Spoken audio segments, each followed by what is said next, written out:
Krishna McKinsey வந்து நிறைய விஷயங்கள் பண்ணிட்டே இருக்கீங்க. பொங்கல்லாம் உங்க மைண்டுக்கு என்னெல்லாம் ஞாபகம் வருது?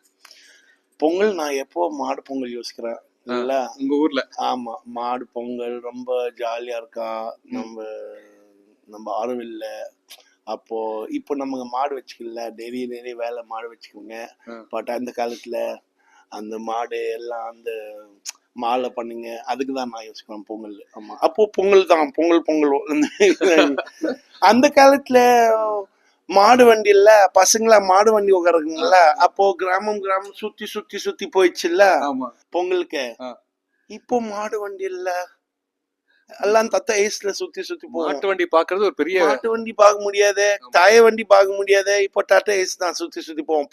பொங்கலோ கோவிந்தா என்னம்மா நமக்கு மாடு இல்ல, இப்போ ரொம்ப கஷ்டம், வண்டி மாடு இல்ல. ஆமா. சோ வண்டி மாடை பத்தி இவ்வளவு விஷயம் தெரிஞ்சு வச்சிருக்கீங்கல்ல.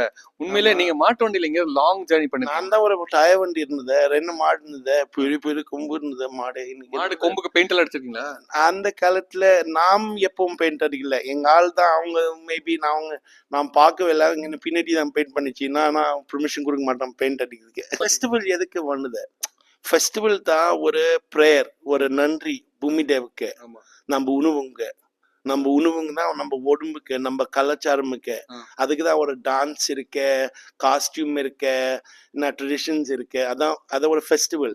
அப்போ இங்கிலாந்து வேற கிளைமேட் இருக்கு, வேற காலம் இருக்கு, வேற சீசன்ஸ் இருக்குல்ல. அப்போ டிஃப்ரெண்ட் ஃபெஸ்டிவல்ஸ். பொங்கல் கிடையாது. ஆமா, ஓகே. ஸோ இங்கிலாந்துல இருந்து நிறைய பேர் இப்போ இங்க வரும்போது கூட அவங்க எல்லாரும் உங்களை பார்த்து பயங்கர சர்ப்ரைஸ் ஆகுறாங்க.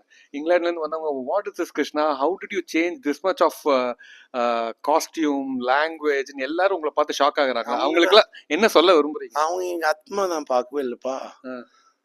அவங்க உள்ள பார்க்கவே இல்ல.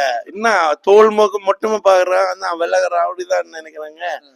அது நான் அந்த நாத்தி ஜாதகம் பண்ணிச்சு வைத்தீஸ்வரன் கோயில்ல. அவங்கதான் சொன்னாங்க, போன பெருவி நீ கோயம்புத்தூர்ல இருந்த. அப்படியா? நாடி ஜோதிட வரைக்கும் போயிட்டீங்களா? நான் செஞ்சுட்டாங்க, எல்லாம் கரெக்டா சொன்னாங்க. நான் நம்பிக்க முடியாது. நம்ம தமிழ் கலாச்சாரம்னா ஒரு ஆணி வேற எவ்வளவு ஆரம் இருக்குங்க. எப்படி உங்க உங்க அப்பா பேரை சொல்ல முடியும்? எப்படி எல்லாம் கரெக்ட் சொன்னாங்க. எங்க ஃபேமிலி மெம்பர்ஸ் பத்தி நம்பிக்க முடியாது, எல்லாம் கரெக்ட் சொன்னாங்க. அப்ப அவங்க சொன்னா, நீங்க சென்னை கோயம்புத்தூர்ல இருந்த பொண்ணு பெரிய வீட்டுல.